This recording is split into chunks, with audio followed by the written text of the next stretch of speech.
শিক্ষা এবং প্রাথমিক ও গণশিক্ষামন্ত্রী ডক্টর আ.ন.ম এহসানুল হক মিলনের সঙ্গে আজ সচিবালয়ে ঢাকায় নিযুক্ত পাকিস্তানের হাই কমিশনার ইমরান হায়দার সৌজন্য সাক্ষাৎ করেন।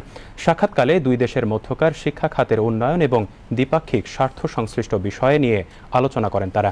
এ সময় পাকিস্তানের ডেপুটি হাই কমিশনার জনাব মোহাম্মদ ওয়াসিফ উপস্থিত ছিলেন।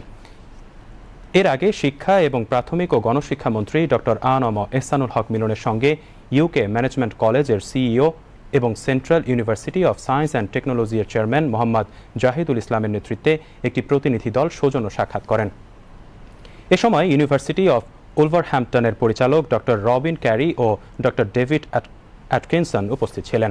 পরে শিক্ষা এবং প্রাথমিক ও গণশিক্ষামন্ত্রী ডক্টর আ.ন.ম এহসানুল হক মিলনের সঙ্গে তুরস্কের রাষ্ট্রদূত রামিজ সেন সৌজন্য সাক্ষাৎ করেন।